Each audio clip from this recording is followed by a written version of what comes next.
¿Qué tal? Bienvenidos. Bienvenidos a este simposio de nefropatías hereditarias. Es un placer contar con vosotros en este simposio. Lo hemos organizado desde el grupo de trabajo de enfermedades renales hereditarias, que si no sois parte del grupo, os invito a hacerlo. Es muy fácil, es escribir un correo y decir que queréis ser parte del grupo. Y bueno, que nos ha hecho mucha ilusión organizar este simposio en compañía con mi compañera Mónica Furlano, porque la verdad es que trabajar con ella es muy ameno y ella hace que sea muy fácil y nos ha hecho mucha ilusión. ¿Por qué? Porque hemos logrado reunir ponentes de un primer nivel para contaros lo que queremos contaros hoy. Aspectos importantes para el diagnóstico genético en nefrología desde una perspectiva que va de la clínica a la práctica. O sea, engloba todo. La idea del simposio es responder a una pregunta principal. ¿Cuál es la pregunta? ¿A quién?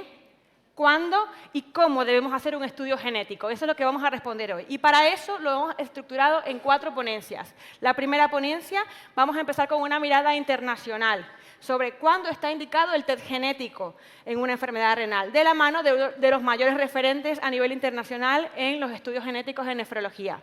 Después pasaremos a una charla en la que vamos a hablar del catálogo común de pruebas genéticas del Sistema Nacional de Salud, que nos permitirá conocer los recursos que tenemos y cómo podemos acceder a esos recursos.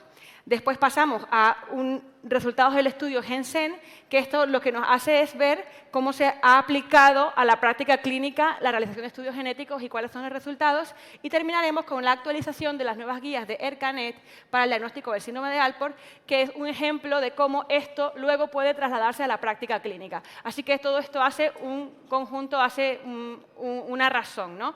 Entonces esperamos que lo disfrutéis y pasamos a presentar al primer ponente. Okay, so the first speaker will be Professor Ali Gharavi. He's chair of the Department of Medicine in the Columbia University Medical Center y publicó en 2019 en New England Journal of Medicine como autor principal estudio genético en más de 3.000 personas con enfermedad renal crónica, 625 genes, y esta fue la razón de ser del estudio GenSen que se presentará a continuación. Profesor Gharavi. Thank you very much for the invitation. I'm very honored, Dr. Gomez Perez and Dr. Ortiz, for inviting me and all the organizers to talk to you about genetic testing, when to do it. So the talk, I'm going to frame it around patient questions. Patients come to us because they want to know, what is this disease that I have? Why do I have this disease? What will happen to me? And what are the treatment options? This is actually my colleague, Andy Baumbach at Columbia University, who suggested this as a framework for actually designing clinical studies and research studies in general. And the twist on this for this is whether the patients come to us nowadays and say, with all the genome information that's available and the information that's available on the web, they can ask, should we perform any kind of genome sequencing to answer this question? And I think many of you as nephrologists will be asked that question from your patients as genetic testing becomes more widely available. In the United States, where direct-to-consumer testing is also available, some patients may already have some form of genetic testing performed, and they will bring the results to you for it to be interpreted. So some familiarity with genetic testing, indications, and interpretation is going to be necessary for all nephrologists going forward. So we performed, 6 years ago, we performed a study of about 3,300 patients with chronic kidney disease, and we performed genetic sequencing and interpretation, and we identified diagnostic mutations for monogenic diseases is 9.3% of patients. And so what we found here, and you could appreciate in the circle that's to your left, is that the name of genes that we identified 66 different genetic diseases, but almost 2/3 of the cases were included, basically accounted for by mutations in PKD1 and PKD2, diagnostic of autosomal dominant polycystic kidney disease, collagen A4, A3, A4, and A5, diagnostic of Alport syndrome or Alport spectrum disorders, and neuromodulin, diagnostic of autosomal dominant tubulointerstitial disease. And this is a very common finding across many studies that's been replicated. And then the rest of the disorders, there were 60 different genes that we identified, and you can see this in the long tail of genetic disorders and genes that we identified. You can see this in the bar graph to the right. And so these are rare diseases. There are usually 1 or 2 cases that we identified in our cohort, and most of the cases were not diagnosed based on clinical evaluation by diagnosticians. And so this list of 60 genes varies because there are over 600 different genetic diseases of the kidney. And so depending on what studies that have been done, we always find the PKD1 and the PKD and the collagen mutations and neuromodulin. But then the rest of the genes varies a little bit depending on the cohort because this is very heterogeneous, and these are all rare disorders.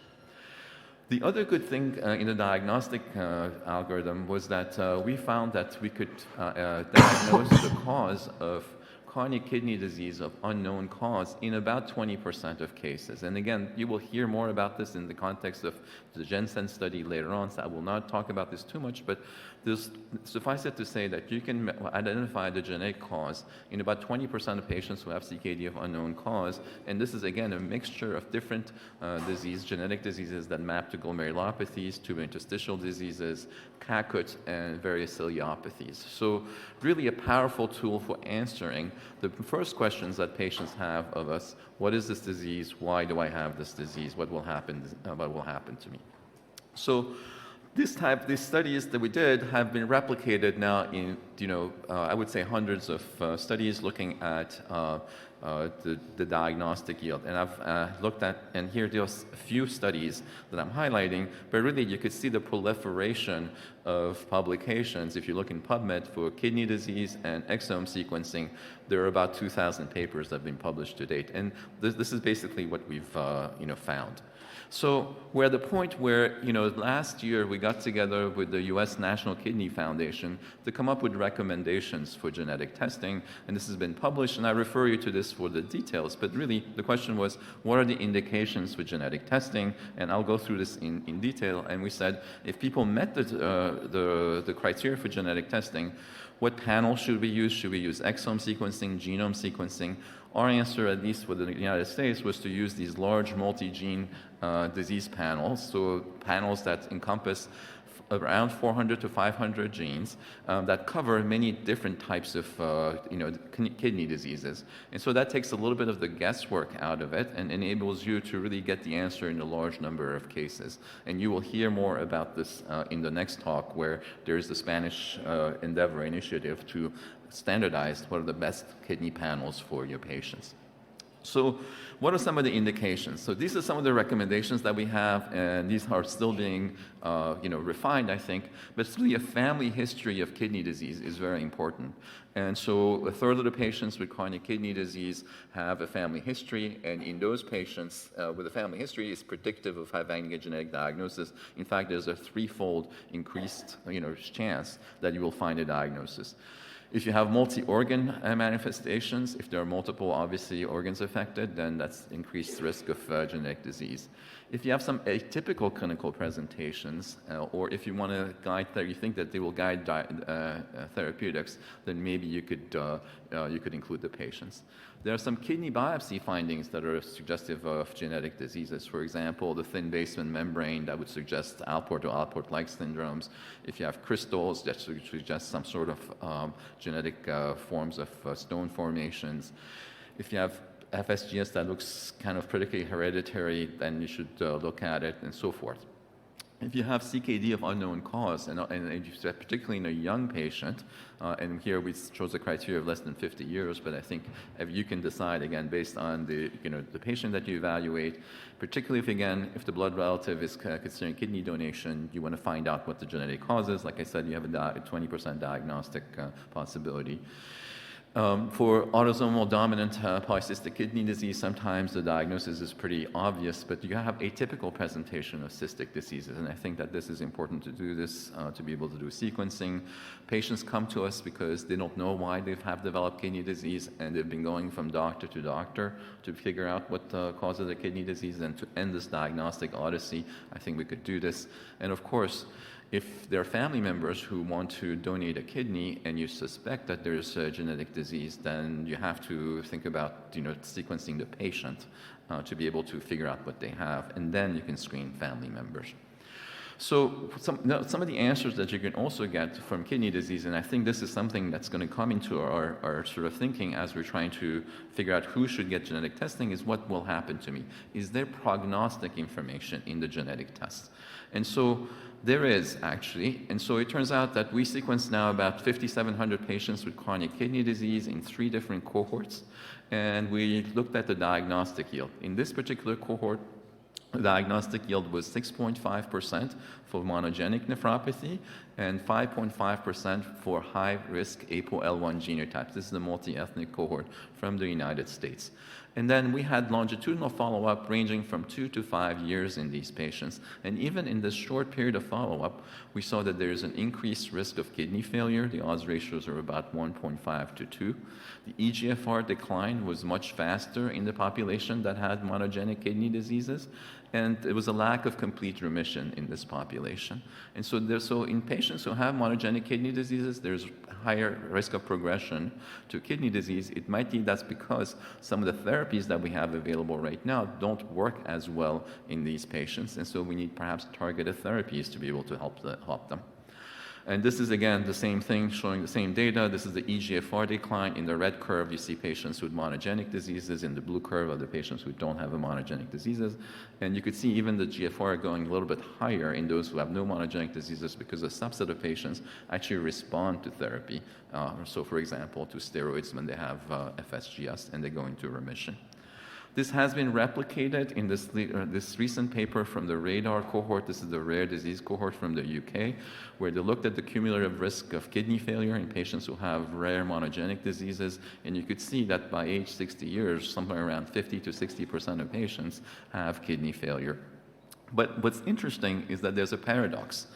There's a higher rate of progression to kidney failure in patients with these primary genetic diseases or these rare diseases compared to patients with CKD or the general population. But when you compare the survival, once CKD is approaching end-stage kidney failure or they're on transplantation, there's a survival advantage in patients with monogenic diseases or these rare diseases.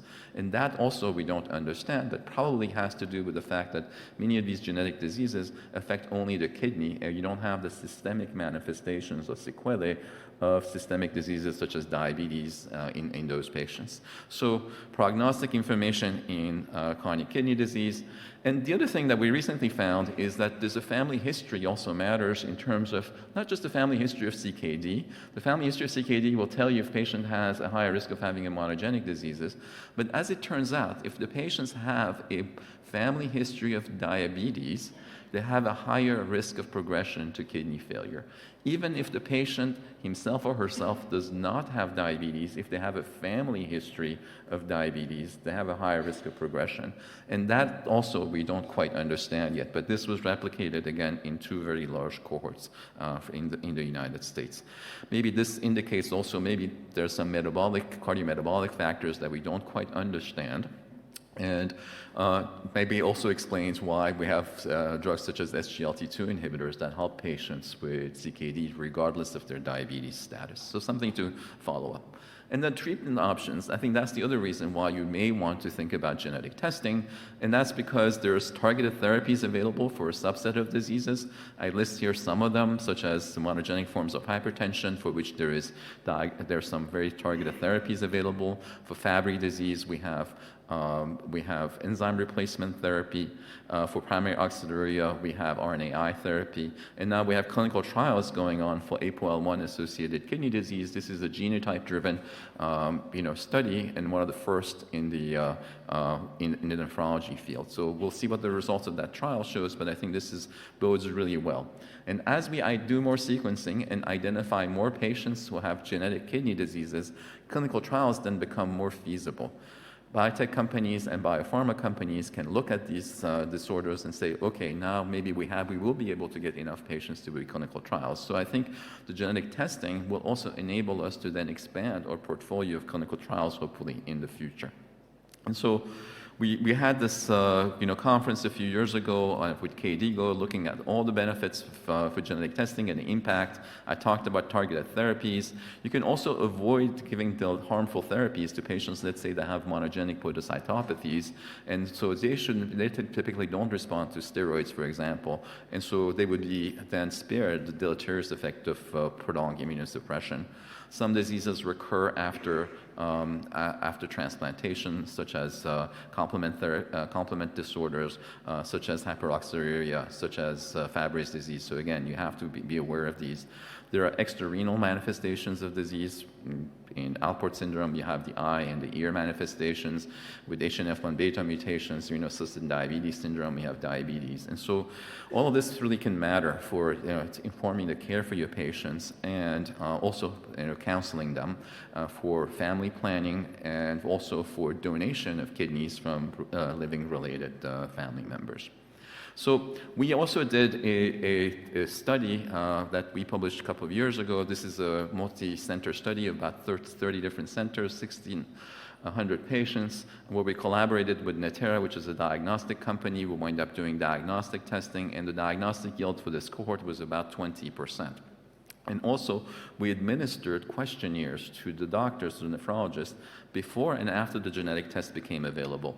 And so we saw that there was a change in the treatment plan in 30% of cases where we had a positive genetic diagnosis.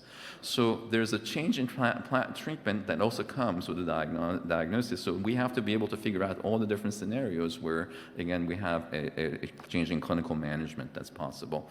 And this study has been followed up at 2 years now, and we continue to see a change in the treatment plan. So there are lots of opportunities for clinical sequencing, improving the diagnostic accuracy, but we need to improve the diagnostic accuracy. We need to educate physicians, trainees, and molecular pathologists and genetic counselors and patients. There's a lot of education to be done, and we need to incorporate this into our training programs. We have to engage all of our health systems, genetic testing companies, biopharma, and payers to be aware of these genetic test results and the ability to really substratify the patients based on genetic testing. We have to continue to demonstrate utility, so look at the impact of clinical outcomes, and do cost analysis to show if it's cost effective to do genetic testing. There are some data emerging, again, showing that there is cost effectiveness in doing a diagnostic analysis. And so we have to incorporate all the new data that we have, genetic testing as it's done across the country, across the world. The information should be shared so we can better curate variants and be able to also incorporate some of the technological advances to survey the genome a lot better with long-read sequencing, for example.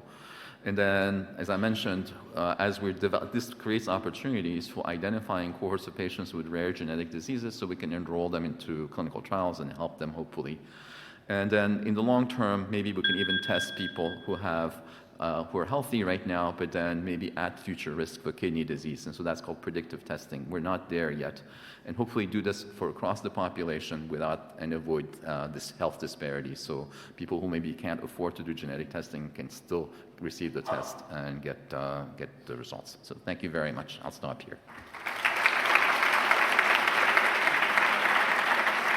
Thank you very much.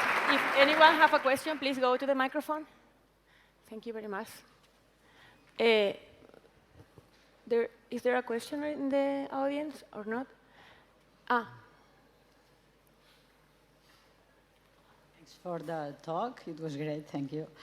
My question is because in many papers, and as you said, there are around 600 genes said to be causative of monogenic kidney disease. But if we apply the curation proposed by ClinGene with these 3 categories that have diagnostic value being the strong, definitive, or moderate, in my opinion, there are less than 300. What do you think about that? I think we need to, so that's a great point. We need to better define gene disease association and variant disease association. And that's what I was talking about in terms of curating the data, bringing the collective knowledge together. I think as we try to whittle down and have a very secure association between those genes and genetics and diseases, we're going to also get new data that comes in that implicates more genes. So I think that we'll have to play that along. There's also a lot of disorders for which kidney disease might be a very rare manifestation. And so maybe they're mostly, I'm talking about, for example, maybe developmental disorders that are associated with developmental delay, autism, or cardiomyopathy, yet rarely they also present with genetic diseases. As we expand the data, we will see more associations. So I think it's true, we need to have a secure list of genes that we focus on, and then the other ones we'll have to keep on working on, and there's still a lot of work to be done. Thank you. I think we have a question for one more. Yeah. So, unknown cause of kidney disease, age below 50. What is unknown? Are there like bullshit diagnoses? So, 40-year-old patient with hypertension as the cause of chronic kidney disease. Is that a cause of chronic kidney disease at that age? So, we have, I think we have a lot of wastebasket diagnoses in chronic kidney disease, diabetic kidney disease, hypertension-associated kidney disease, or sometimes CKD of unknown cause. And so I think we get to reclassify some of them in some of the studies that we wind up doing in this latest study that I was just telling you about. We identified the monogenic cause of kidney disease in patients who were attributed to have hypertension-associated kidney disease, about 5 to 10% of them. So I think that as we, this will help us eliminate that population from the group, but we still are left with 90% that we can't explain for 80 or 90% that we can't explain for CKD of unknown cause. So there's work to be done. I don't know if it's a BS diagnosis, but I think that this just tells you that we have limitations in our diagnostic ability in kidney diseases, and we need to do better. And so the next wave is going to be maybe you understand polygenic scores, maybe there's environmental causes of kidney disease that we still don't understand, and so forth. I think we don't have time for more questions, and Dr. Garabi have to go. Okay. So thank you very much for coming. Thank you very much. Sí, hemos pasado la discusión de él un poco antes porque tenía que irse y por eso hicimos ahí un cambio. Vamos a la siguiente, haber perdido el programa. La siguiente charla, por favor, María Luisa Vicente. Catálogo común de pruebas genéticas y su implementación en las comunidades autónomas. Hola, ¿qué tal? Buenos días. Para hablar del proyecto de actualización de la cartera común de servicios y el desarrollo del catálogo común de pruebas genéticas, pues comenzamos en el año 2021 desde el Ministerio de Sanidad y las comunidades autónomas por una inequidad que se había detectado en el acceso a las pruebas genéticas, no solo entre comunidades autónomas, sino también pues, muchas veces dentro de los hospitales de una misma comunidad. Así surgió el proyecto. Lo primero que se hizo fue una revisión de la cartera común de servicios de genética para pasar al desarrollo del catálogo y en una fase que se va a iniciar ahora, trabajar en un modelo organizativo y asistencial.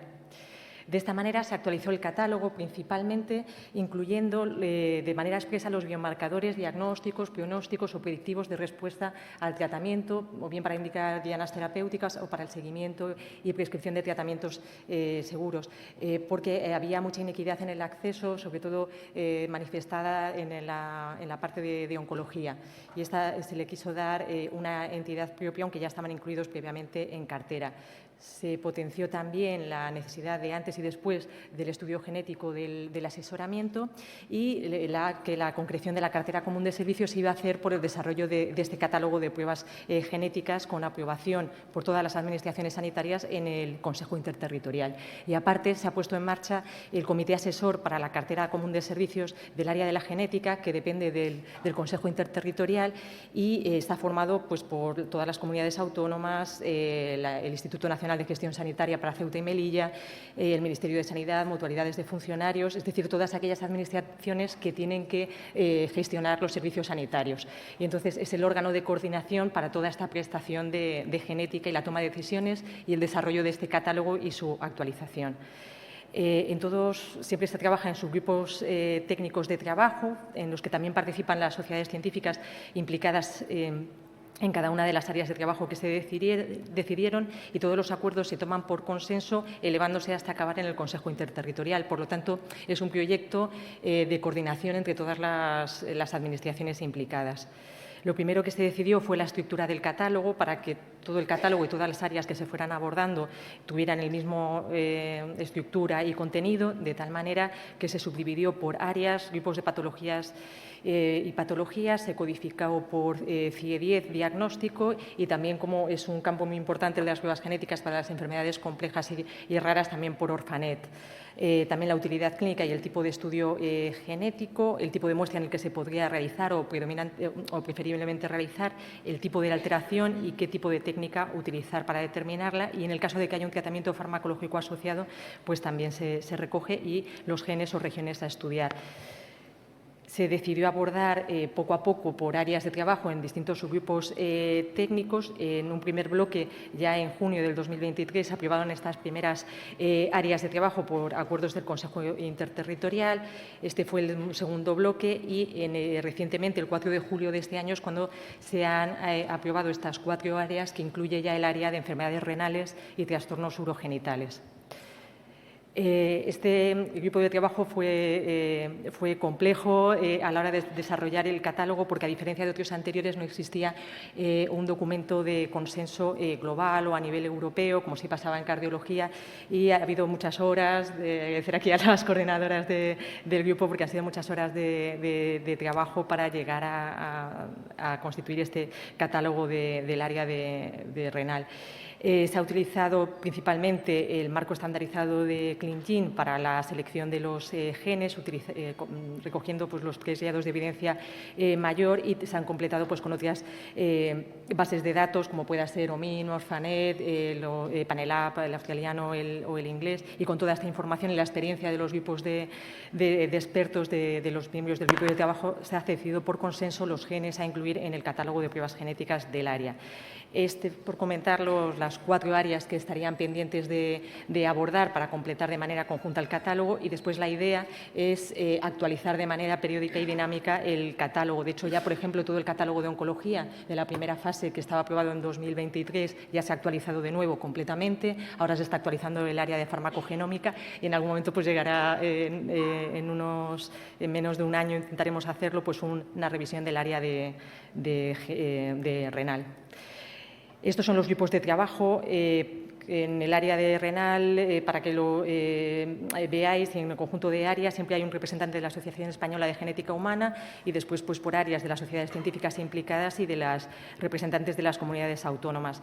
En total, más de 100 profesionales han trabajado en la realización de este catálogo, de las 17 comunidades autónomas, y más de 30 sociedades científicas implicadas. También se ha puesto en marcha, aparte de los acuerdos de interterritorial, que son públicos, una aplicación, que esta es la URL de consulta pública de todo el catálogo, en el cual se pueden, por una parte, también se pueden realizar propuestas de actualización del catálogo, que luego se derivarían a los subgrupos de trabajo para valoración correspondientes, y se puede hacer búsqueda por todos los campos del catálogo que hemos mencionado, por búsqueda libre, para exportar la información del catálogo. En aquellos casos en los que estén asociados a pruebas, las pruebas a algún fármaco, se asocia al enlace a la base de datos de información de la financiación, la situación de financiación de estos fármacos a nivel asistencial. En total, en el área de renal hay 96 pruebas genéticas distribuidas en 9 grupos de patologías. Se pueden consultar.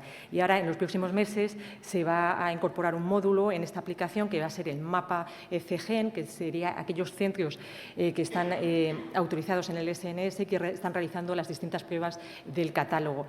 Ahora hemos recopilado la información en una primera parte del cáncer hereditario de oncología de adultos, y se irá completando poco a poco con el resto de áreas del catálogo.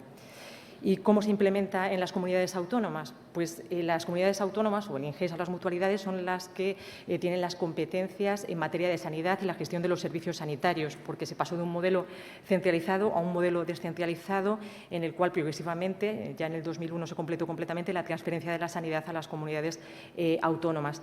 De esta manera, tenemos 17 sistemas de salud que, para hacer que la equidad no se perdiera y que todas las personas, todos los pacientes en el Sistema Nacional de Salud tuvieran un acceso igual a las prestaciones, se aprobó la Ley de Cohesión y Calidad en el año 2006. Los pilares fundamentales es para garantizar la coordinación y la cohesión en todo el Sistema Nacional de Salud, reforzando el papel del Consejo Interterritorial, detallando la cartera común de servicios de las que forma parte nuestro catálogo de pruebas genéticas y la creación de los centros o servicios unidades de referencia del SNS para aquellas patologías o procedimientos de alta especialización o para los que haya que concentrar la actividad. De esta manera, el catálogo de pruebas genéticas, al estar en este marco, pues tiene unas garantías para los pacientes porque siempre que exista una indicación clínica, en condiciones de igualdad efectiva, independientemente de dónde esté el paciente, tiene derecho al catálogo de pruebas genéticas y unas garantías de movilidad para recibir la asistencia. Pero el procedimiento para acceder lo determinan las comunidades autónomas, ¿no?, que son las competentes. De tal manera que el catálogo común forma parte de la cartera común de servicios. Dentro de la atención especializada están los análisis genéticos y el asesoramiento genético detallado y es la que es obligado cumplimiento para todas las comunidades autónomas. Luego hay otra que ya no tiene el adjetivo de común, que es la cartera complementaria, que son todas aquellas pruebas adicionales que cada comunidad autónoma puede estar dando a los pacientes. Por lo tanto, se financia por las comunidades autónomas, de los presupuestos que se le asignan no son finalistas, sino que la comunidad autónoma de esos presupuestos da los recursos para tanto el catálogo como para el resto de pruebas que forman parte de la cartera de servicios. Hay una legislación, que es el Fondo de Cohesión Sanitaria, de tal manera que, por ejemplo, las derivaciones a las comunidades autónomas que se hacen a centros de referencia, hay un presupuesto del Ministerio de Sanidad que todos los años liquida las derivaciones que se han producido a centros de referencia para esas patologías.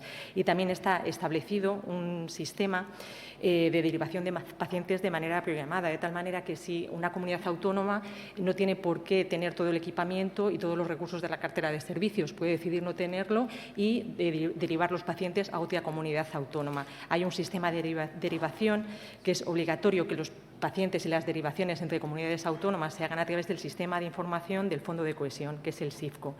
De tal manera que hay una serie de procedimientos ambulatorios y hospitalarios que están compensados por medio de este sistema de información. Las comunidades autónomas, todas las derivaciones autorizadas por la comunidad de origen del paciente a otra comunidad de destino se registran en SIFCO durante todo el año y en marzo se hace una liquidación del año anterior, de tal manera que una comunidad autónoma, el saldo suyo sería todo aquello que ha derivado a otra comunidad y lo que ha recibido en su propia comunidad autónoma, y así se compensa entre las comunidades autónomas. Dentro de los procesos ambulatorios están los estudios genéticos para poderse compensar, porque no solo puede derivarse al paciente, sino también la prueba genética. Existe una comisión también con todas las comunidades autónomas, el Ministerio de Sanidad y de Hacienda, que una vez al año actualiza los precios de estos procedimientos que son compensables y luego hace el seguimiento de la información de los pacientes e puede incorporar pues, otros procedimientos que se pueden compensar. Y luego, aparte, aunque no es lo normal, porque suele ir con presupuestos, ciertas prestaciones, como por ejemplo recientemente también que se ha actualizado la salud bucodental, pues se han dado de manera puntual, se han distribuido fondos concretos para impulsar la actualización del catálogo de pruebas genéticas. Se distribuyeron en el 2022 del Fondo de Farmaindustria 40 millones para la implantación del catálogo de pruebas genéticas, el desarrollo de sistemas de información, tanto para el análisis, el almacenamiento, el procesamiento, o desarrollos de plan de formación o comisiones autonómicas de genética. Aunque se distribuyeron en el 2022, las comunidades lo han podido ejecutar hasta ahora el 2025, incluso se ha pedido una prórroga para que puedan seguir ejecutando estos fondos. Y también de los fondos europeos, del componente 18, también ha habido 46 millones de euros para la ampliación del catálogo, una parte, y otro para generar SIGENES, que es un sistema de información que va a tener dos componentes principales, que va a ser la creación de una biblioteca nacional de variantes del Sistema Nacional de Salud, de tal manera que los nodos autonómicos van a ir reportando las variantes informadas y curadas que tengan, que en caso de discrepancias después van a ser con un panel de expertos a nivel central para que formen parte de la Biblioteca Nacional y se pueda consultar. Y al mismo tiempo este sistema de información va a permitir hacer un seguimiento de la implementación del catálogo común de servicios, también a la hora de tomar decisiones en la actualización y demás a futuro. Y los retos y siguientes pasos del proyecto, aparte de completar las áreas del catálogo pendientes, también se está haciendo una codificación del catálogo que permita este seguimiento que comentaba de la implementación en las distintas comunidades para que la misma prueba se denomine igual en todas las comunidades. una actualización ágil del catálogo una vez que estén todas las áreas desarrolladas, el modelo organizativo y asistencial, y también si hay que potenciar en el marco del proyecto de los centros de referencia, y publicando el mapa de centros que realizan las distintas pruebas genéticas, los criterios de calidad de las pruebas y el sistema de evaluación de la implementación mediante SIGENES. Y nada más, muchas gracias.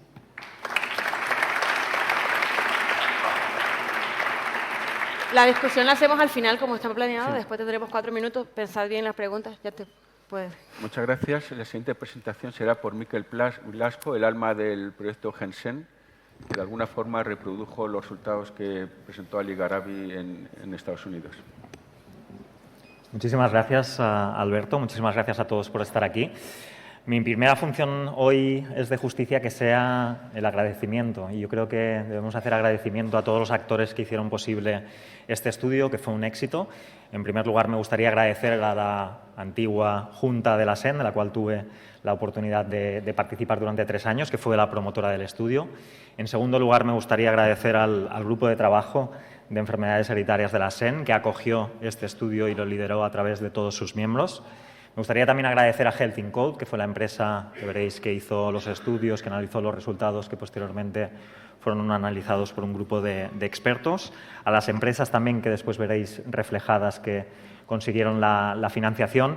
Y por último, el mayor agradecimiento de todos son a todas vosotras, a todos vosotros, que realmente con vuestro tiempo pues conseguisteis revisar vuestra casuística, intentar identificar pacientes candidatos, proponerles el estudios, enviar muestras de sangre o saliva, rellenar los formularios con la información clínica, la histológica cuando estaba disponible, y que realmente hizo posible que este estudio viera la luz.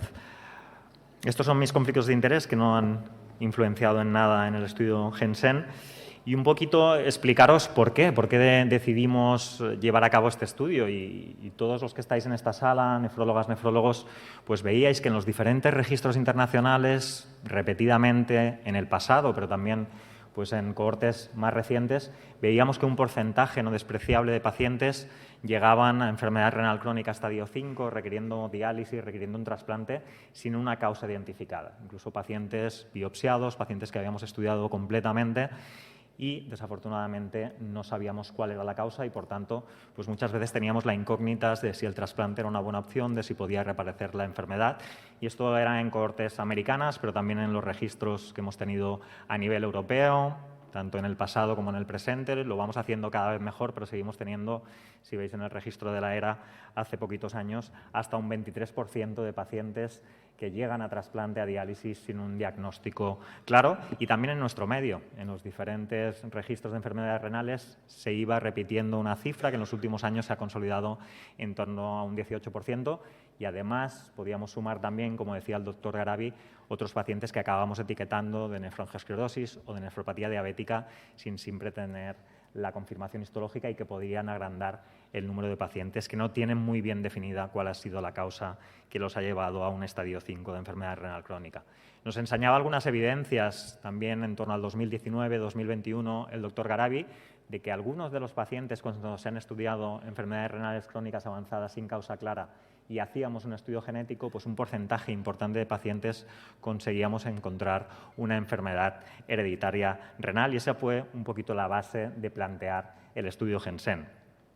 Y evidentemente se ha comentado perfectamente, y todos los que estáis en esta sala pues conocéis las bondades que tendría poder ofrecer a algunos de esos pacientes sin enfermedad afiliada un diagnóstico claro, y no solo sería la confirmación del diagnóstico, sino toda la información pronóstica y toda la información que puede ser de valua en un futuro para estos pacientes, como pueden ser potenciales tratamientos dirigidos, la estimación del riesgo de progresión, o en el caso de que vayamos a trasplantarlos, el riesgo de recurrencia, el riesgo que puede tener incluso en un donante vivo genéticamente relacionado. El poder hacer un consejo genético adecuado en estos pacientes es muy interesante.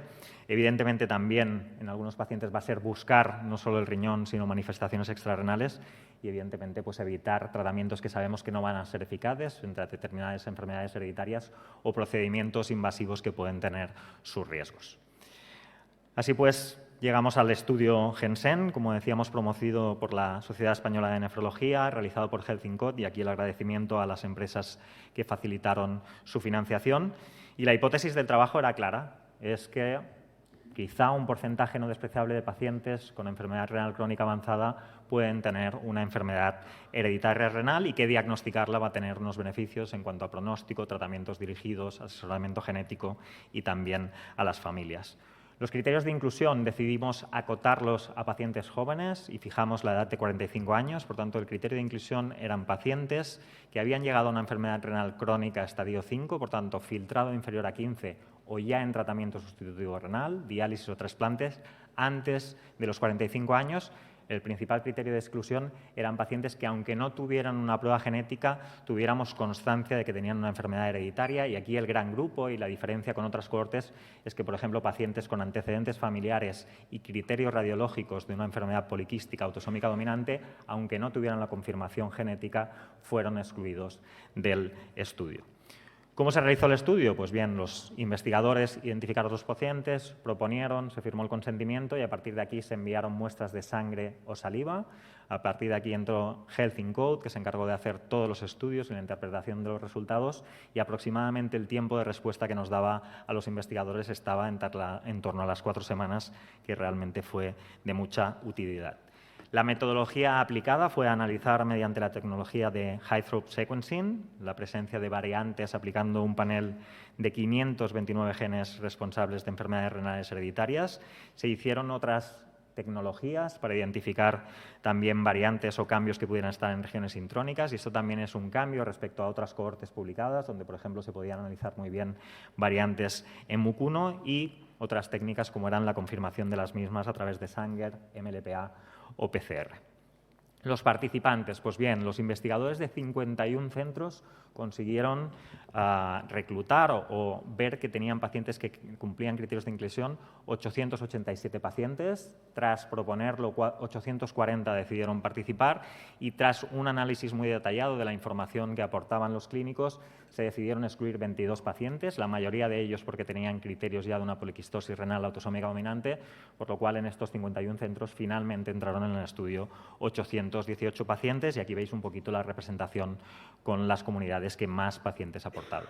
Respecto a las características demográficas de los pacientes, podéis ver que la media de la detección de la insuficiencia renal crónica, la edad media fueron los 28 años, la edad media de llegar a un estadio 5 fue de 31 años, hasta un 23% de los pacientes incluidos tenían historia familiar de enfermedad renal, mayoritariamente eran pacientes varones, europeos, y las presentaciones fenotípicas más frecuentes o las sospechas de los clínicos más frecuentes fueron la enfermedad glomerular, pacientes que tenían una presentación inespecífica y la sospecha de una enfermedad túbulo-intersticial.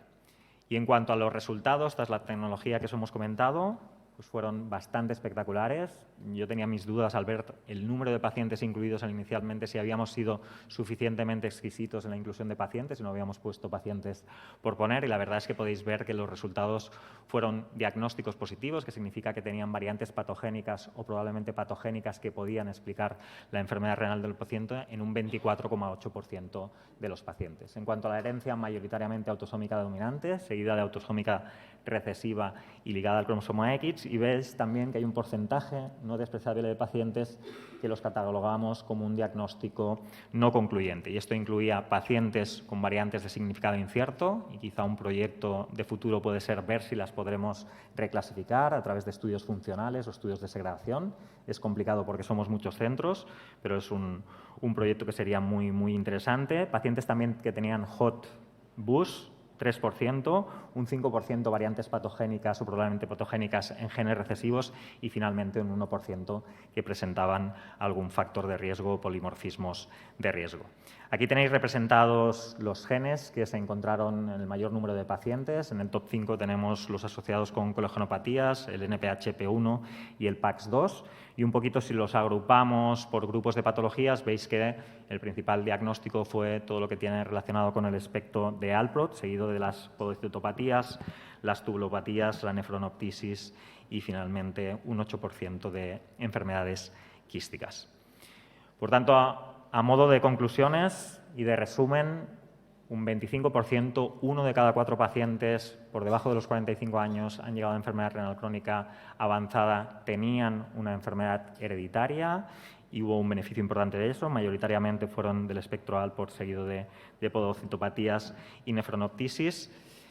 Quizá una de las conclusiones personales más importantes es que este estudio se hizo ya en una fase muy avanzada de la enfermedad, pero como nefrólogas, como nefrólogos, tenemos que intentar probablemente incluirlo en fases más precoces, es decir, que si identificamos un paciente con insuficiencia renal crónica, que después de una biopsia, de todos los estudios, no llegamos a un diagnóstico, quizá hacer un estudio genético puede estar indicado en estos pacientes y puedan beneficiarse mucho antes en la evolución.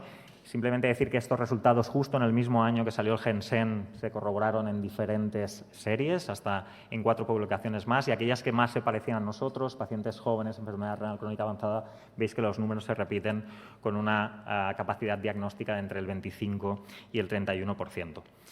Decir que ha habido subestudios, algunos de ellos ya publicados, con la cohorte de GenSen, otros que están en marcha. Animaros a si tenéis ideas en que podáis lanzarlas y veamos si podemos llevarlas a cabo, porque realmente ha sido una cohorte que yo creo que tenemos que sacarle mucho rendimiento al mismo y volver a agradecer nuevamente a todos los que de alguna manera u otra habéis participado, habéis contribuido para un estudio que yo creo que ha sido muy relevante. Muchísimas gracias.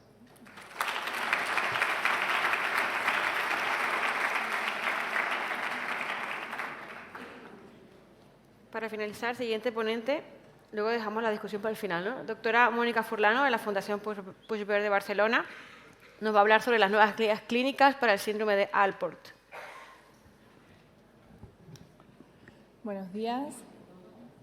Muchísimas gracias por estar aquí. Sin más preámbulos, voy a explicar las nuevas guías europeas clínicas para el manejo del síndrome de Alport.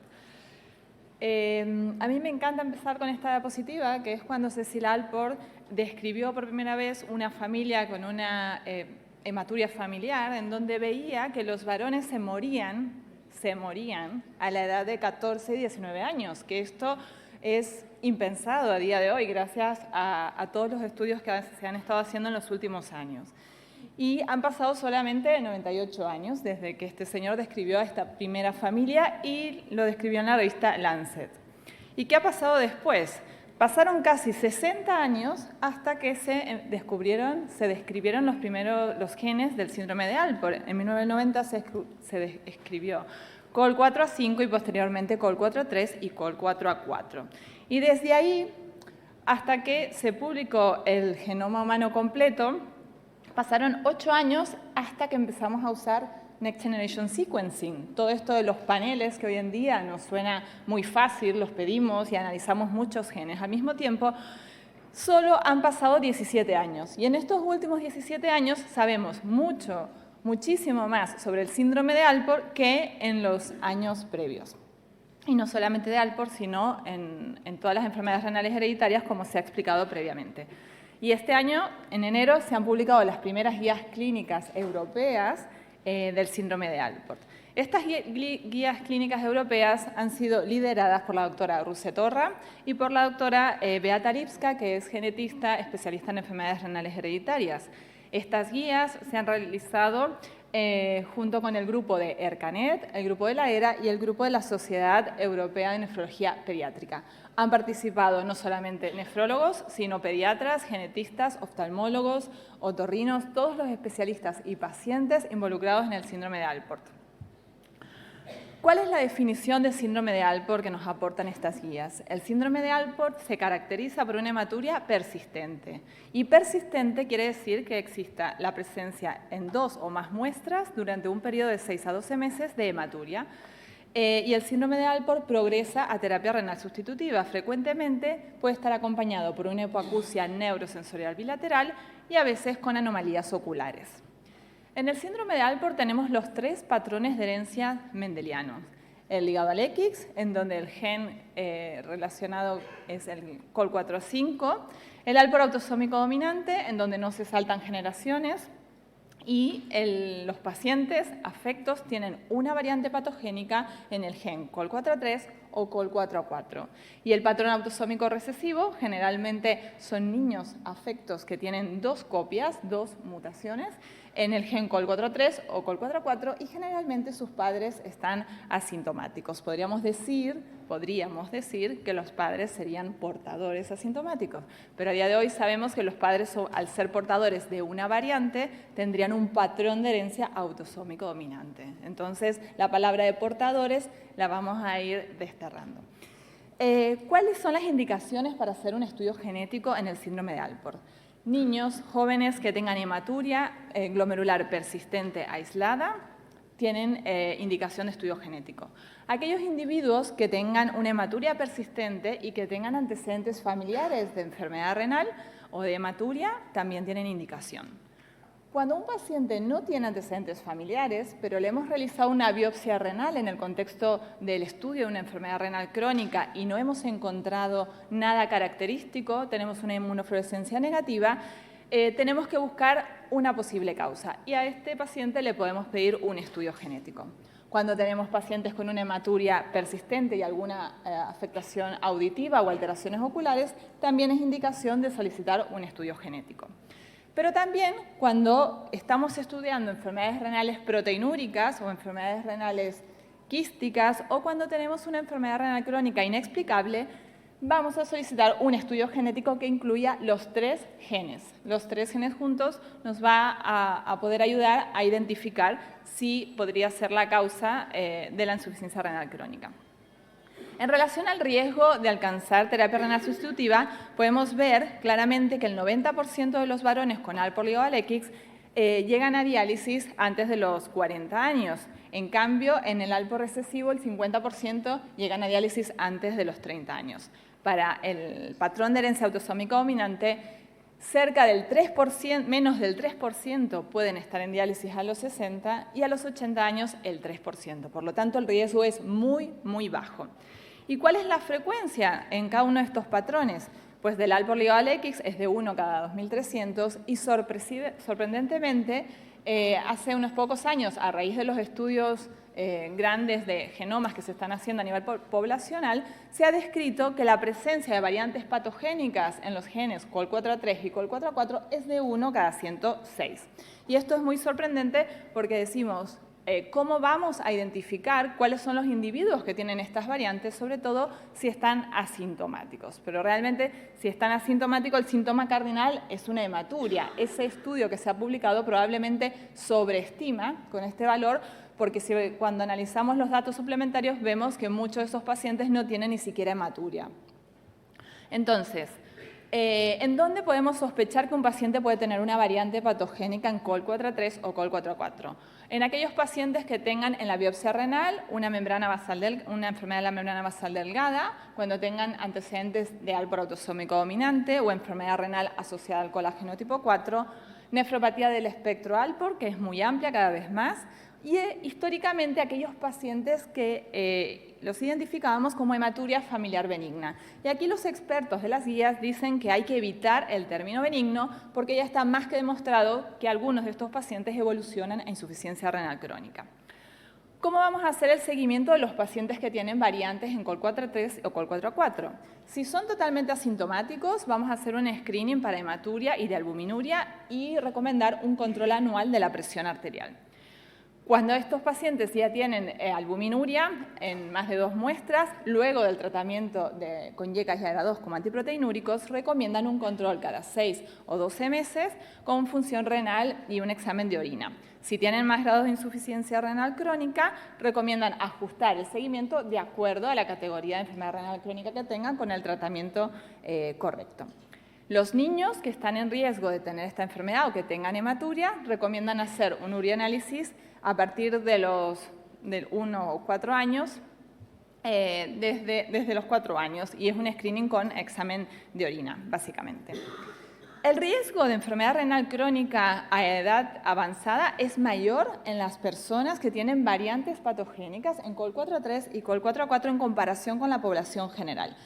Y los expertos han descrito esto porque hace 2 años se ha publicado un estudio poblacional con casi 200.000 individuos en donde se ha visto claramente que el riesgo de tener insuficiencia renal crónica aumenta notablemente después de los 65 años en aquellos pacientes que tienen estas variantes, como podemos ver con los colores de acuerdo a las categorías de las KDIGO. Y entonces, gracias a esto, ellos recomiendan que la terapia nefroprotectora podría reducir significativamente este riesgo de insuficiencia renal crónica. Otra cosa que hay que tener en cuenta es que los individuos que están dentro de una misma familia que tiene enfermedad renal crónica avanzada y variantes patogénicas en estos dos genes, probablemente van a tener un mayor riesgo que la población general de insuficiencia renal crónica, porque no solamente comparten los genes, sino que comparten el mismo medio ambiente. ¿Qué pasa con la hipoacusia neurosensorial bilateral? Es mucho más frecuente en niños, tanto varones y mujeres con Alport recesivo y en los varones con Alport ligado al X, de desarrollar esta pérdida de audición y generalmente sucede en la adolescencia, pero también puede pasar en la infancia. Y si pasa en la infancia, una cosa importante a tener en cuenta es que esta pérdida auditiva, si no está tratada, puede provocar un retraso en el desarrollo del habla y del lenguaje. Por eso es muy importante realizar audiometrías. Y en esto los nefropediatras lo tienen muy claro. Respecto a las alteraciones oculares, realmente son mucho más frecuentes en los varones con Alport ligado al X y en los pacientes con Alport recesivo. Y es importante hacer un examen oftalmológico completo al diagnóstico de la enfermedad y luego hacer exámenes oculares periódicos. En cambio, en las mujeres con Alport ligado al X y en los pacientes con individuos con variantes COL4A3 o COL4A4, es muy rara la afectación ocular. Por lo tanto, de rutina no solemos hacer controles oftalmológicos, excepto que los pacientes refieran a alguna molestia, alguna alteración. ¿Cómo vamos a tratar el síndrome de Alport? Lo fundamental es tratar la albuminuria, la proteinuria, y recomiendan iniciar un tratamiento temprano con inhibidores del sistema renina-angiotensina. Para los varones con Alport ligado al X y los pacientes con Alport recesivo, recomiendan después de los 2 años de edad empezar con bloqueadores del sistema renina-angiotensina tan pronto tengan la hematuria.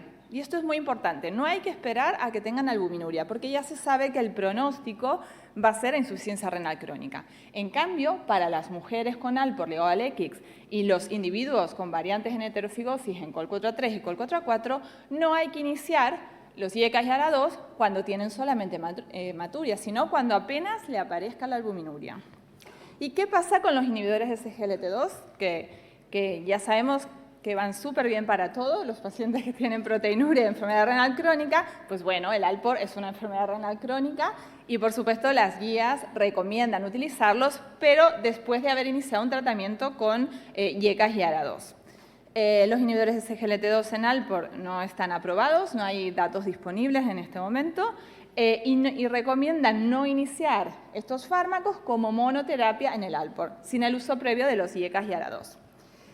¿Qué pasa cuando un paciente con Alport puede debutar con un síndrome nefrótico abrupto o que el grado de proteinuria no corresponde con la progresión natural de la enfermedad? Pues recomiendan hacer una biopsia renal, porque todo paciente con una enfermedad genética también puede desarrollar otra enfermedad renal.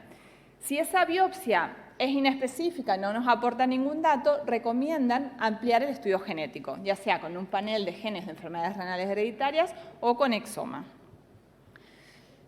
¿Cuáles son los criterios para el trasplante renal de donante vivo?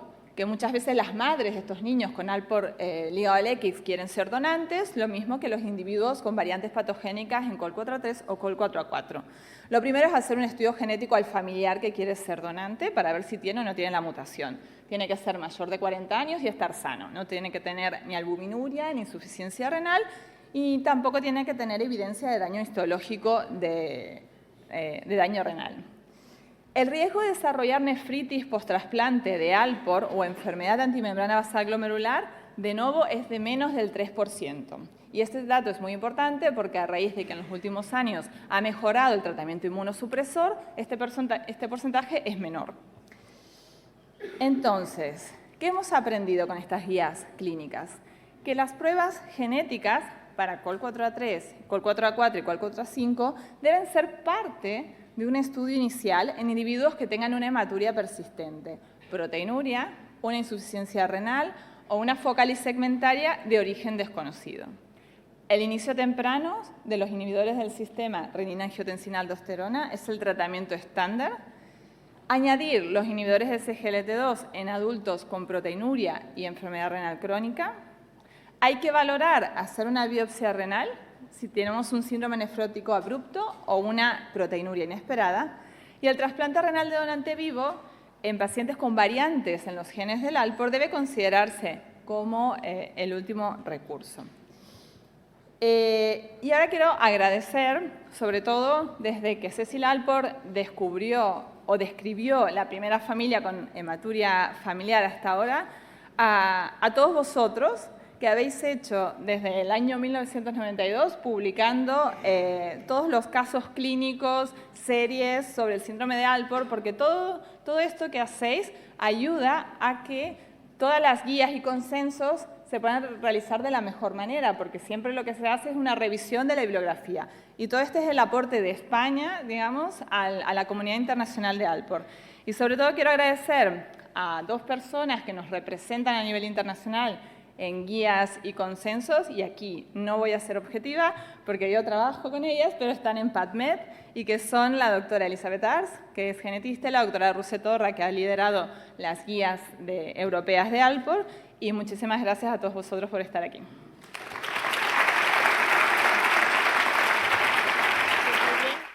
Gracias a los tres por esas excelentes ponencias y por adherirse al tiempo. Vamos a empezar el turno de preguntas. Tenemos todavía unos minutos, aproximadamente 4 minutos por tu ponente, para ir a tiempo. Muy bien, adelante. Hola, buenas. Mi pregunta era para María Luisa. Si trabajo en un hospital pequeño sin ningún servicio de genética y tengo un paciente en el que pueda sospechar una enfermedad genética, ¿cómo puedo acceder a que se le haga un estudio genético?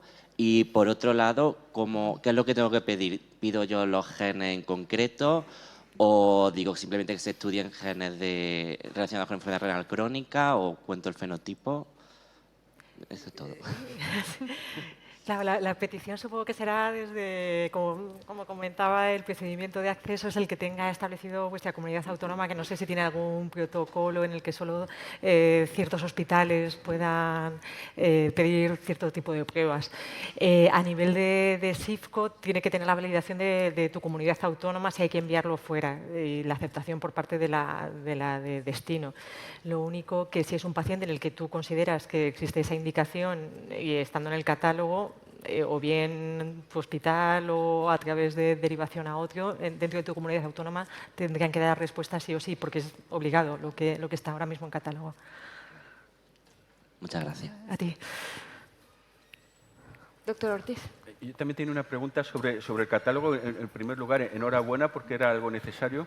En segundo lugar, me he bajado el Excel. Bueno, en el buscador no aparece la indicación clínica, pero me he bajado el Excel y aparece una serie de indicaciones clínicas donde no está la que hemos estado discutiendo aquí toda la mañana, que es enfermedad renal crónica en pacientes jóvenes de causa desconocida. ¿Cómo se puede solucionar eso? No sé si estaría incluido, porque el catálogo, claro, yo no soy experta en enfermedades renales, el grupo de expertos y demás, como comentaba, si se detecta cualquier cuestión a mejorar, del catálogo se puede solicitar una actualización y se valoraría, que lo hemos hecho ya en varias áreas, que a raíz de solicitudes de actualización que hemos tenido. También hay un bloque de enfermedades complejas y no recogidas en las áreas anteriores, aunque entiendo que este caso que preguntas específicamente va a ser del área de renal, ¿no? Pero también se ha hablado muchas veces de pacientes en el que el diagnóstico es blanco, que no ninguna prueba genética, pues ver qué paso siguiente habría que dar. Pero me refiero en ese sentido, en la siguiente actualización del catálogo, cualquier cuestión que se detecte, aunque se ha hecho con mucho rigor y por supuesto que se ha intentado recoger, pero si se detecta cualquier cuestión a mejorar, pues es la idea del catálogo, ir mejorando poco a poco y valorarlo para incluirlo. Vale, estupendo, porque claro, si hay un apartado de indicación clínica, sí, eso a lo mejor es lo que van a usar los genetistas o los pagadores para pagar o no la prueba. Y si no está la principal indicación clínica, sí, pues estamos perdidos. En general he mirado las indicaciones clínicas y es después de que clínicamente haya diagnosticado la enfermedad, de alguna forma confirmarlo, pero la situación clínica más habitual es que no sabes qué es lo que tiene. O sea, y luego hablamos de cómo se puede... Sí, y de todas formas el buscador, también hay un buscador general que busca por todos los campos del catálogo, si se hiciera alguna búsqueda, no solo por los campos que... Sí, no puede... está. En el buscador que hay, la enfermedad renal crónica no está. Aparece ya tubulopatía. O sea, primero haces el diagnóstico y luego haces la genética, pero el problema clínico es al revés. Sí, siguiente.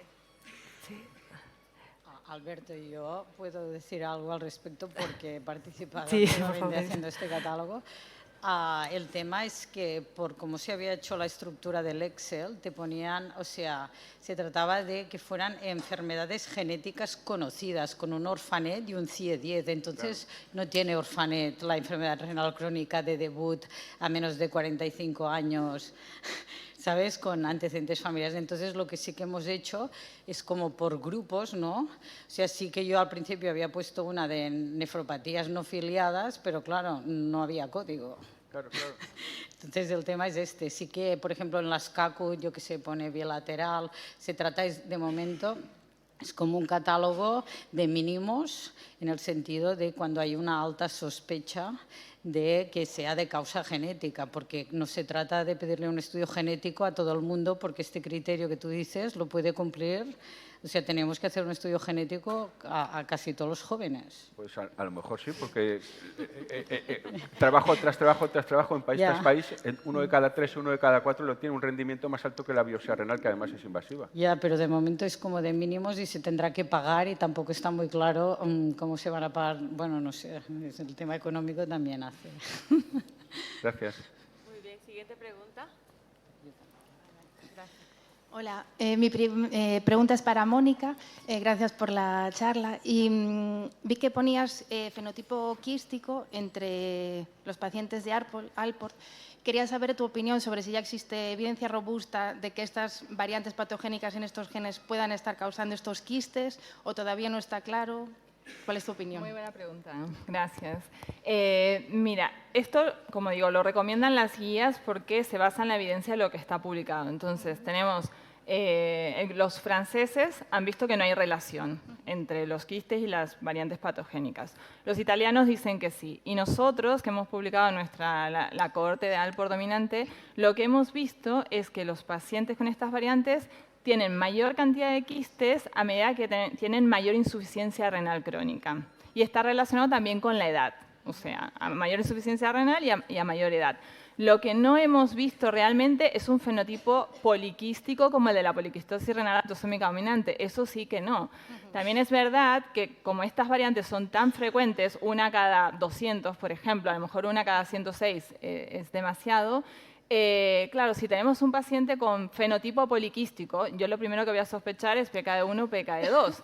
Pero si me sale un COL4A3, COL4A4 y no tengo hematuria dismórfica, probablemente ese no puede explicar la fisiopatología, porque además la fisiopatología de cada una de las enfermedades en poliquistosis está en el túbulo y en estos genes es en la membrana basal glomerular. Entonces, y no está descrito a nivel o en animales, al menos yo todavía no lo he visto como para justificarlo. Estos eran más hallazgos cuando se empezaron a hacer estudios con todos los genes incluidos que veían, oye, no encontramos PKD1, PKD2, aparecen estos genes.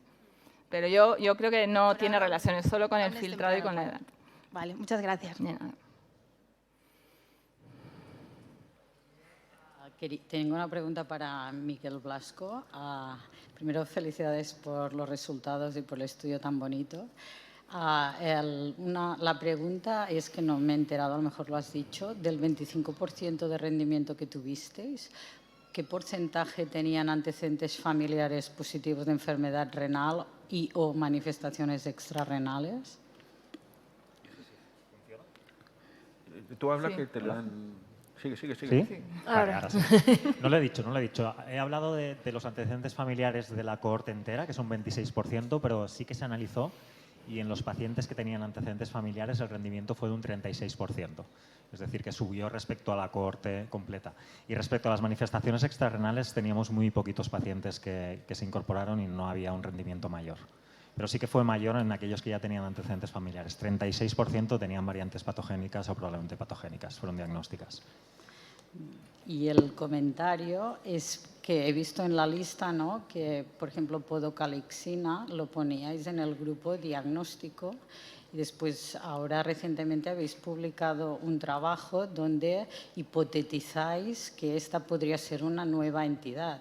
Entonces, a mi criterio, este gen, por ejemplo, en la cartera no está, porque hay nada, si miras en GeneCC, está asociado a Parkinson, o sea, no hay nada publicado, sí que es un gen que se expresa en el podocito y es un buen candidato, pero no hay humanos publicados con variantes, entonces, como para darlo diagnóstico. Sí, en la cohorte, si no recuerdo mal, está ahí José María, si quiere participar. Habían 4 pacientes y eso abrió la puerta al subestudio, que no sé si quieres comentar, José María, y dar un poquito la réplica, porque lo lideraste tú. Mientras se prepara José María, yo quería volver a la primera pregunta del compañero, que me parece muy relevante y que creo que como nefrólogos tenemos que seguir empujando con toda la cartera de servicios y sobre todo con aquellos que pagan, porque yo me encuentro muchas veces con la inquietud de que afortunadamente nuestra dirección médica hace unos años invirtió dinero para que pudiéramos hacer estudios genéticos, pero tenemos otros centros que dependen de nosotros que no podemos hacerlo. Y la verdad es que la equidad yo creo que es fundamental en todo lo que estamos diciendo y tenemos que seguir empujando para que realmente todos podáis acceder y podamos dar un servicio adecuado a todos los pacientes. Muchas gracias, Elizabeth. Era una pregunta muy pertinente porque hay que considerar que hay genes que están en el estudio del Gensen que forma parte de un proyecto de investigación. Entonces, una cosa son los genes de mínimos para alcanzar una cartera equitativa en donde tienen que tener una robustez, evidencia, pues prácticamente con todas esas fuentes. Y otra cosa son genes nuevos que van a ir surgiendo y que inevitablemente van a ir surgiendo. La podocalixina entraba dentro de ese grupo de genes que había que explorar en un proyecto de investigación donde había una serie de evidencias previas, evidencias que partían de estudios funcionales, a nivel estructural, estudios con ratón y posteriormente algunas familias publicadas. Esto ha sido como una evidencia más que se va apoyando en todo lo previo para llegar a considerar un gen. Y yo planteo otra reflexión también, que ¿quién considera cuando un gen explica una patología humana? Si entráis en OMIM, que es la Biblia de los genetistas o de muchos genetistas, tenéis genes que están asociados a patología humana con una publicación científica. Una publicación, una familia, bueno, donde el trabajo hay que desgranarlo para ver si es un estudio que realmente un único estudio puede aportar toda esa información como para que sea suficiente, o a veces se necesita, como en este caso, en mi modesta opinión, la podocalixina necesita todavía de ir acumulando. ¿Por qué? Porque es una enfermedad que supuestamente pues, es del adulto, estadio tardío, la penetrancia todavía cuando hay pocas familias y estamos ante el adulto es difícil de estimar. Y todo eso yo creo que, bueno, era una muy buena pregunta, pero yo creo que hay que ir colocando cada gen en su sitio, a pesar de las lagunas que pueda haber según las fuentes, y que tarde o temprano pues, este gen irán saliendo nuevas familias y se irá aportando más información para que pueda estar a lo mejor luego ya en una entidad clasificada con nombre y apellido y bueno, que esté también disponible para el análisis. Yo, bueno, ya que estoy y quería preguntar a Mónica por el caballo de batalla de las formas dominantes de Alport. Para explicar esa penetrancia reducida, pues claro, la incidencia que hay es muy alta. ¿Qué hipótesis hay para explicar la penetrancia incompleta cuando familias que tienen variantes, sobre todo COL4, y 4, hay individuos con una enfermedad leve, otro severa u otro directamente asintomático? Hay varias hipótesis sobre la mesa, el otro alelo hipomórfico, tal, epigenética, pero bueno, quiero saber vuestra opinión. Gracias. Gracias por la pregunta. Bueno, durante mucho tiempo se habló de genes modificadores de la enfermedad, es decir, que haya otro gen que puede influir, y realmente no hemos visto nada. Nosotros lo hemos revisado y en la bibliografía se han ido publicando algunos genes, pero que luego no se comprueban en grandes cohortes. Entonces, esta teoría de genes modificadores realmente se dice mucho, pero la realidad es que no encontramos otros genes asociados que puedan explicar estos fenotipos de peor pronóstico. Luego está el medio ambiente que comparte una misma familia, realmente es la misma. Y son muy poquitas familias que tenemos varios miembros que han ido a diálisis. Y luego tenemos muchas familias que tenemos un caso índice que ha ido a diálisis y que cuando este caso índice se diagnosticó probablemente ya llegó tarde, ya llegó para empezar diálisis o trasplantarse. Entonces, quizás este individuo ha tenido otra enfermedad renal que no ha dado tiempo a diagnosticarse en su momento y empieza la terapia renal sustitutiva. Entonces, uno de los factores que nosotros estamos viendo es el tema de la edad temprana de diagnóstico de la hipertensión arterial, que forma parte de la tesis doctoral de la doctora Melissa Pilco, y ya lo hemos visto en nuestras cohortes anteriores. Lo que pasa es que no podíamos sacar un resultado adecuado porque nos faltaban variables para analizar y ahora ya lo tenemos. Entonces, la hipertensión en los pacientes jóvenes, si no se la controlan, pues claro, progresivamente pueden tener mayor enfermedad renal crónica y esto podría ser una justificación. Luego se han mirado otros factores, pero realmente en este momento no encontramos nada. Se están estudiando a nivel epigenético, pero no te puedo explicar por qué unos van mejor y otros van peor. Lo que sí es claro es que la gran mayoría van bien. Y hay solamente un 3% que puede llegar a diálisis a los 80 años. Un 3%, es muy poquito. Lo que pasa es que las cohortes publicadas son sesgadas porque son los que están mal que vienen al hospital. La gran mayoría que están bien están en su casa. Es muy poquito, pero es 100 veces más que en la población general. Sí. Exacto. Sí, no tengo respuesta. ¿No la tengo? No, es así, sí. Hay una pregunta más de aquel lado, muy bien. Adelante. Para Mónica, es el tema de dónde ponemos la biopsia renal en el estudio del tipo de pacientes con alteración del colágeno 4, ¿no? Comentas que estos pacientes pueden tener otras glomerulopatías. Si tienen síndrome nefrótico, yo creo que está claro. Pero hay algunos de estos, microhematuria, proteinurías leves moderadas, pueden tener una IgA y ahora tenemos herramientas para la IgA, con lo cual, ¿dónde ponemos la biopsia? ¿Todo paciente que tiene una alteración genética ya lo damos como que tiene esta alteración o crees que tenemos que hacer la biopsia terrenal también en este paciente?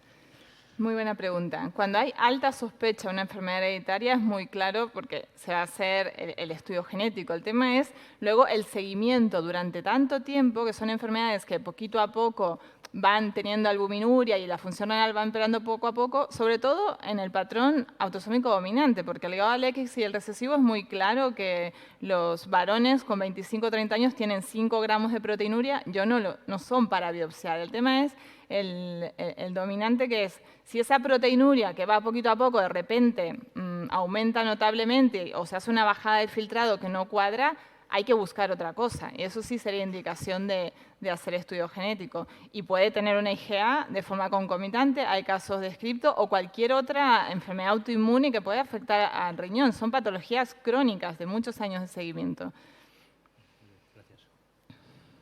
Yo tengo una pregunta con respecto al tratamiento que dices que no se da monoterapia con SGLT2. Yo tengo un montón de pacientes con monoterapia porque no toleran IECARA2. Entonces, ¿tú qué opinas de eso? Porque lo dice ahí, pero yo lo leo y digo, pues yo sí lo hago. Bueno, pues claro, porque hay gente que es joven y no tolera IECARA2. ¿Y qué hacen? ¿No le puedo dar SGLT2 porque no tolera lo otro? Bueno, yo creo que esto va un poco, depende de la comunidad autónoma.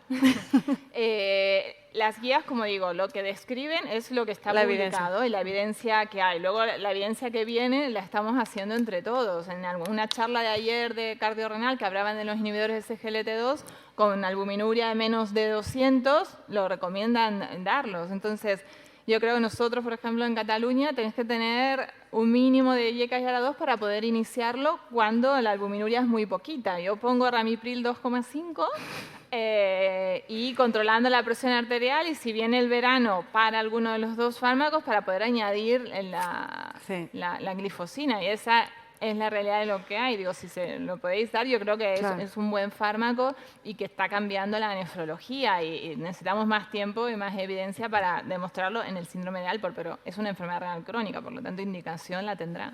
Sí. ¿Tenemos para una pregunta más? Adelante. Dos, rápida, súper rápida.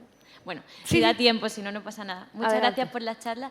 Miki, te quería preguntar si habéis analizado los datos de los resultados según el síndrome clínico que tenían los pacientes antes de llegar a TRS. Y a Mónica le quería preguntar por el seguimiento de los pacientes con microhematuria aislada con una confirmación de una variante patogénica en CON4A3 o 4, que un seguimiento, como pone en la guía, de cada 1 o 2 años solamente con una orina. No sé si vosotros en la vida práctica luego lo hacéis en la consulta de nefro o lo deriváis a seguimiento por atención primaria, depende de la edad, porque tienen riesgo de progresar, pero no muchos, pero no sabemos cuándo, no sé cómo lo hacéis en la práctica. Gracias. Una pregunta muy pertinente. Sí se analizó y la conclusión muy rápida es que aproximadamente un 30% de las veces nos equivocamos, en el sentido de que teníamos una sospecha de enfermedad glomerular y hemos encontrado otro tipo de genes, o enfermedad túbulo-intersticial al revés. Con lo cual, quizá el mensaje que se podría sacar es no hacer un panel dirigido a tu sospecha clínica cuando tienes una enfermedad renal crónica que no tienes muy clara la causa, sino intentar evaluar el máximo posible de genes, porque a veces en un 30% nos equivocamos de la presentación clínica con lo que encontramos. La realidad es que como hace poco tiempo que empezamos a descubrir tantos pacientes con estas alteraciones genéticas que nosotros los seguimos en nefrología. O sea, yo no los doy de alta. Es para el control de la enfermedad renal crónica, pero sí que es verdad que las visitas son un poco más prolongadas. Cada año, año y medio, si está estable, lo vuelvo a citar. A mí me gustaría comentar antes de cerrar una cosa. La historia familiar es muy importante para indicar, pero la historia familiar no hay que hacerla una vez, hay que hacerla cada año. Muchas veces la gente no sabe si sus familiares tienen o no tienen hematuria, no saben si tienen o no tienen enfermedad renal crónica. Lo único que se habla por la familia es la diálisis o el trasplante. Pero hoy no tiene ningún familiar en diálisis y mañana puede empezar en diálisis 1. O sea que es una cosa que está en general muy mal recogida, incluso en nuestras historias. Luego en primaria es totalmente inexistente y en otras especialidades inexistente. Sí, y a veces pasa que en la primera consulta te dice que no, pero en la siguiente dice, bueno, me lo preguntó la vez pasada y le dije que no, pero lo estuve preguntando y sí que tengo un tío en diálisis. O sea, que eso es algo que una vez que tú lo preguntas ya empiezan a preguntarlo ellos en su familia. Es dinámico. Pues yo creo que podemos finalizar. Espero que hayáis disfrutado del simposio, que os haya gustado, que os podáis llevar a la práctica clínica. Y pues nada, gracias y seguir disfrutando. Gracias.